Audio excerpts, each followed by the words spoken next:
Assalamualaikum warahmatullahi wabarakatuh. Halo teman-teman, apa kabar? Masih semangat? Pastinya dong.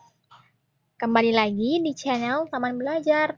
Nah, kali ini kita akan membahas soal-soal tes skolastik SNBT tahun 2023, yaitu pemahaman bacaan dan menulis.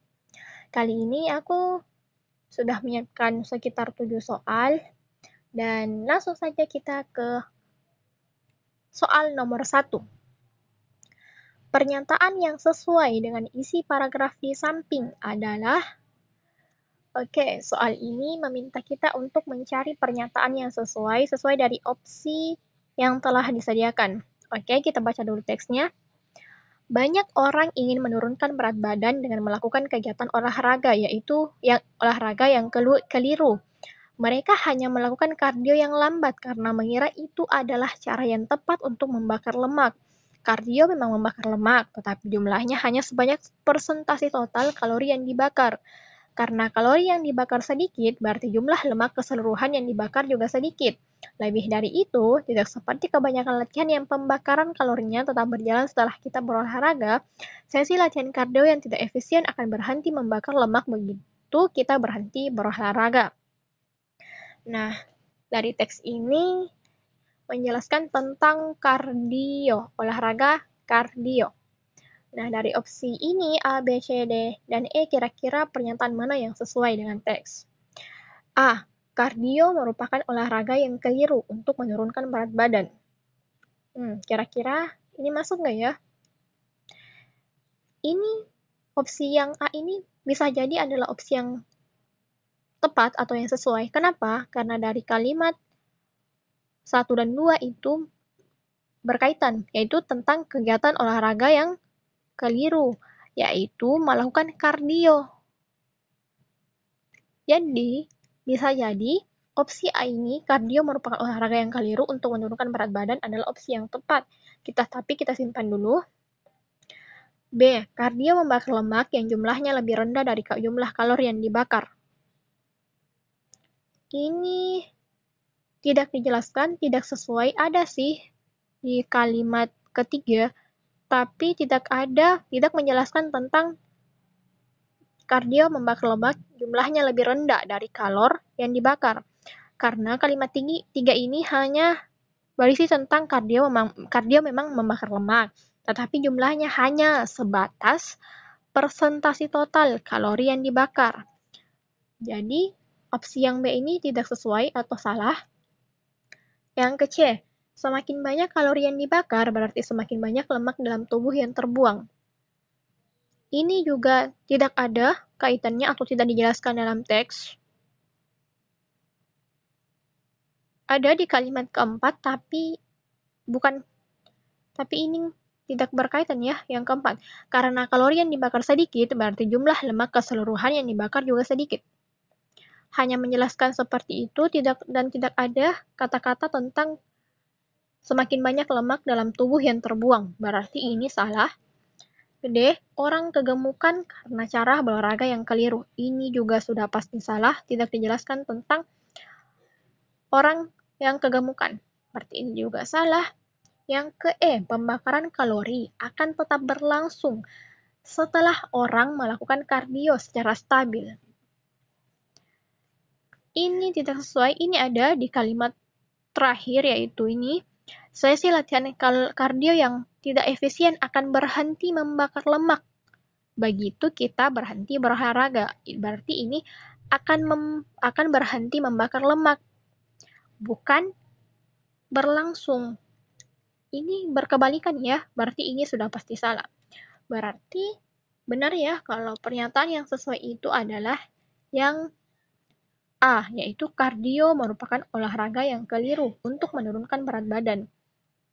Dan kalimat ini juga bisa merupakan simpulan dari teks, karena teks menjelaskan tentang kardio merupakan olahraga yang keliru untuk menurunkan berat badan. Oke, lanjut ke nomor 2. Masalah utama paragraf tersebut adalah, ini teks baru lagi, kita baca dulu. Secara psikologis, siswa SD yang berusia 7-12 tahun berada pada masa kanak-kanak tengah atau middle childhood. Fase ini menjadi masa emas untuk belajar bahasa selain bahasa ibu atau bahasa pertama. Kondisi otaknya masih plastis dan lentur sehingga lebih mudah menyerap bahasa. Area pada otak yang mengatur kemampuan berbahasa terlihat mengalami perkembangan paling pesat ketika anak berusia 6 tahun. Masa ini biasa disebut sebagai critical periods. Pada periode ini, kemampuan dalam proses kognitif, kreativitas, dan divergent thinking berada pada kondisi optimal sehingga secara biologis, menjadi waktu yang tepat untuk mempelajari bahasa asing. Oke, sudah kita baca. Teks ini menjelaskan tentang kondisi otak pada masa kanak-kanak yang bisa atau mudah menyerap bahasa dan proses kognitif, kreativitas, dan divergent thinking-nya juga berada pada kondisi optimal. Berarti dapat kita simpulkan bahwa masalah pokok atau masalah utama yang dijelaskan pada teks ini adalah mengenai kondisi otak pada masa kanak-kanak. Berarti yang paling tepat yang A. Coba kita baca yang B, kemampuan dan kreativitas optimal anak. Ini ada di kalimat terakhir, kreativitas pada kondisi optimal. Ini ada, tapi sekali lagi yang diminta soal adalah masalah utama. Berarti yang opsi B ini tidak menjelaskan secara keseluruhan. Artinya, opsi yang B ini bukan masalah utama, hanya sekedar kalimat penjelas. Berarti ini salah. C. Masa kritis pertumbuhan jasmani anak. Ini juga sudah pasti salah, bukan pertumbuhan jasmani ya, tapi pertumbuhan otak. Yang D. Usia emas untuk belajar dan menguasai bahasa. Ini ada di paragraf pertama, masa emas, tapi sekali lagi ini bukan masalah utama atau tidak menggambarkan keseluruhan dari isi teks. Begitupun yang E, ini juga bukan masalah utama atau tidak menggambarkan keseluruhan dari isi teks. Berarti yang paling tepat yaitu opsi yang A, kondisi otak pada masa kanak-kanak. Lanjut. 3. Simpulan yang tepat untuk paragraf di samping. Oh, ini paragraf baru lagi, teks baru lagi ya. Mengenai asparagus, kita baca dulu. Asparagus merupakan tanaman sayuran yang bergizi tinggi. Asparagus memiliki banyak kandungan vitamin B kompleks, vitamin C, dan potasium. Selain itu, asparagus memiliki senyawa bioaktif seperti antioksidan yang membantu tubuh untuk melawan penyakit. Satu porsi asparagus mengandung 70% senyawa folat yang dibutuhkan tubuh setiap hari. Satu hari porsi asparagus setara dengan 3-4 batang. Asparagus juga melindungi jantung dari risiko serangan jantung. Asam amino dalam asparagus bahkan dapat melindungi sel hati dari racun akibat alkohol. Oke, dapat kita simpulkan dari ini bahwa asparagus itu memiliki banyak manfaat bagi tubuh, mulai dari kandungan vitaminnya, tentang melindungi jantung, dan melindungi sel hati.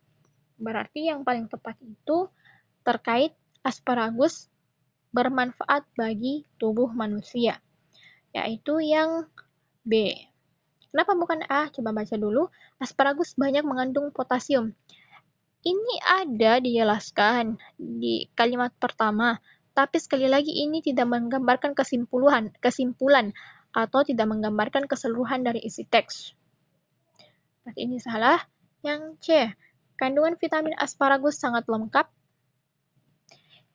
Ini tidak ada penjelasan bahwa kandungan vitamin asparagus itu sangat lengkap, dan ini juga tidak menggambarkan keseluruhan dari isi teks.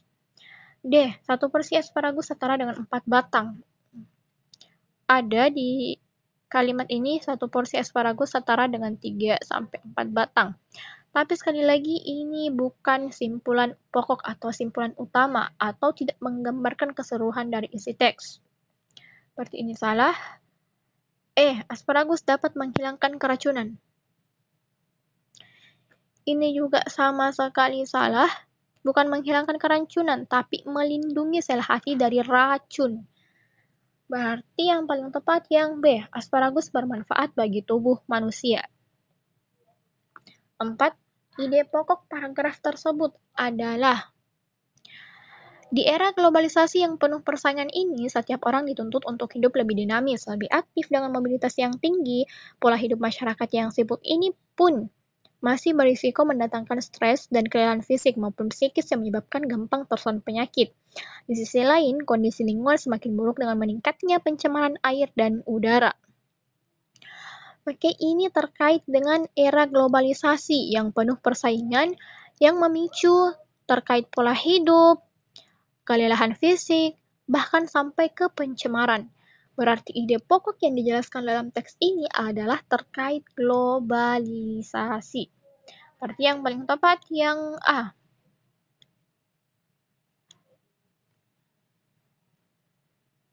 Lanjut ke soal nomor 5. Inti, ini sama tadi ide pokok. Inti paragraf tersebut adalah Oke, kita baca dulu. Jalanan rusak, berlubang di sana-sini, dan tambahan aspal yang membuat lalu lintas tak nyaman sudah menjadi pemandangan biasa di negeri ini. Kondisi ini jelas tak menguntungkan bagi masyarakat dan dunia usaha. Harga barang menjadi tambah mahal karena arus lalu lintas komoditas yang seret. Tak cuma jalan, kualitas infrastruktur lain juga sama saja, seperti listrik masih biarpet. Intinya sudah pasti kita dapatkan yaitu terkait jalanan rusak yang mana berlubang sana-sini dan taman aspal yang membuat lalu lintas tak nyaman. Berarti inti yang paling tepat yaitu opsi E, yaitu jalanan rusak. Gampang ya, agak. Oke, lanjut. Keenam, gagasan utama pada teks di samping adalah teksnya lumayan panjang ya. Tapi nggak apa-apa, baca aja. Pergulatan antara budaya tinggi dan budaya massa seperti yang tampak jelas dalam dunia musik juga terjadi dalam perfilman. Mereka yang mencoba membuat film yang lebih bermutu selalu dikalahkan oleh para pembuat film yang mengundang selera massa. Kadangkala, pertumbuhan industri film yang komersial justru mendapat dukungan dari pejabat yang berwenang. Satu bentuk kerjasama yang jelas antara birokrasi dan kekuatan modal. Film apa yang kau cari, Pak Lupi, pada tahun 1971 menjadi bukti bagaimana kerjasama birokrasi dengan pemilik modal telah mengalahkan kebijakan budaya yang mencoba menegakkan film bermutu. Seorang pejabat dikabarkan lebih suka menonton film hiburan dan komersial daripada film bermutu yang pada akhirnya akan mematikan usaha industri perfilman.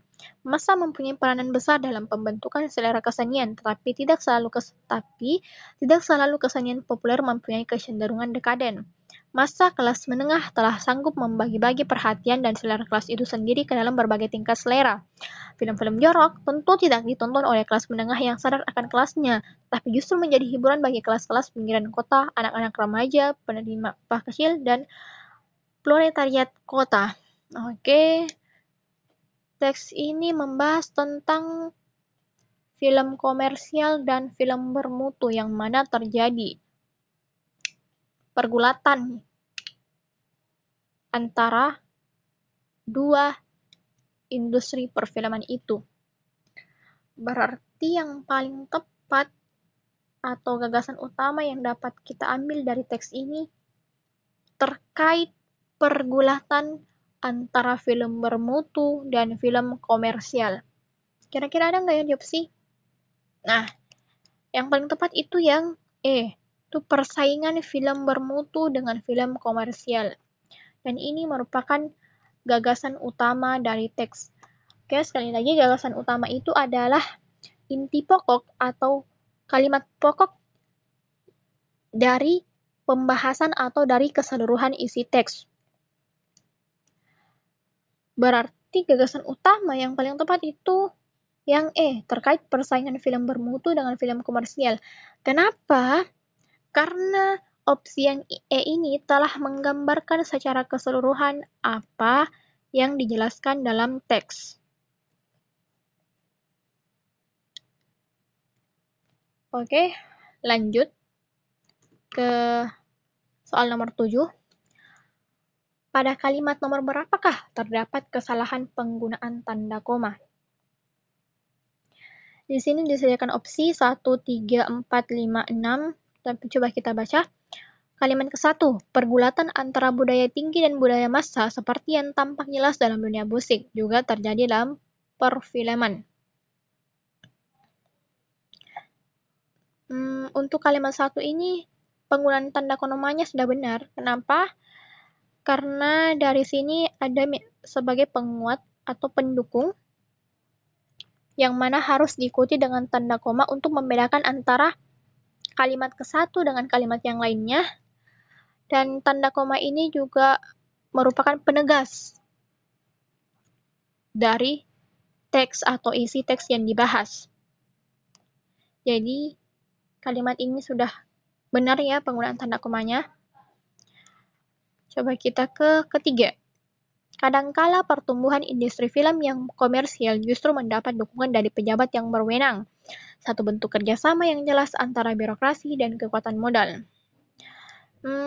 Tanda koma di kalimat ketiga ini juga benar, karena tanda koma ini merupakan penegas antara teks yang satu dengan teks yang lain, atau antara kalimat yang satu dengan kalimat yang lain.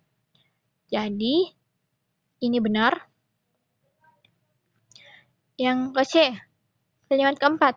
Film apa yang kau cari Palpi pada tahun 1971,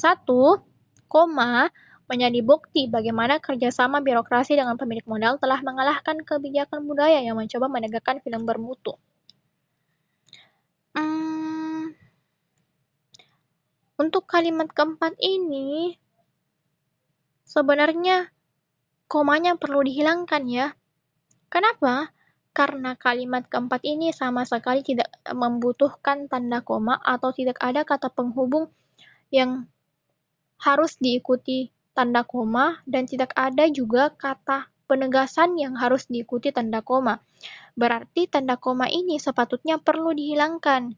Jadi, kalimat keempat ini tidak perlu menggunakan tanda koma. Film apa yang kau cari Palupi pada tahun 1971 menjadi bukti bagaimana kerjasama birokrasi dengan pemilik modal telah mengalahkan kebijakan budaya yang mencoba menegakkan film bermutu. Nah, berarti penggunaan tanda koma yang salah itu ada di kalimat keempat atau C. Coba kita baca kalimat 5. Seorang pejabat dikabarkan lebih suka menonton film hiburan dan komersial daripada film bermutu, yang pada akhirnya akan mematikan usaha industri perfilman. Tanda koma di kalimat kelima juga ini sudah benar, yang mana tanda koma ini sebagai penegas antara kalimat yang satu dengan kalimat yang lain. Berarti ini benar. Yang ke E, atau opsi yang keenam. Kalimat yang keenam. Massa mempunyai peranan besar dalam pembentukan selera kesenian, tetapi tidak selalu kesenian populer mempunyai kecenderungan dekaden. Nah, tanda koma di kalimat keenam ini juga sudah benar, karena ada kata tetapi, yang mana kata tetapi ini harus, sebelum kata tetapi harus diikuti dengan tanda koma. Berarti opsi yang E juga benar. Berarti opsi yang salah penggunaan tanda komanya adalah yang C atau kalimat keempat.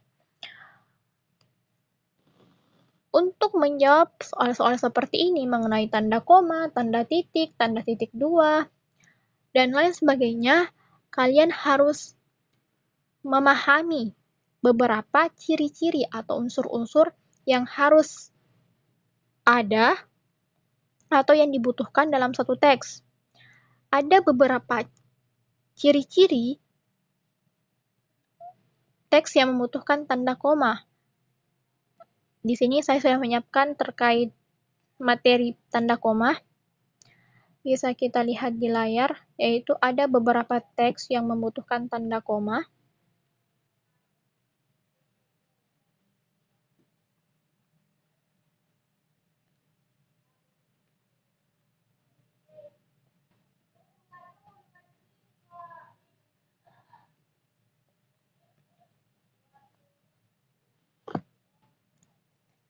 Nah, ini ada beberapa hal yang perlu diperhatikan terkait tanda koma atau penggunaan tanda baca, khususnya mengenai tanda koma. Bisa kita lihat,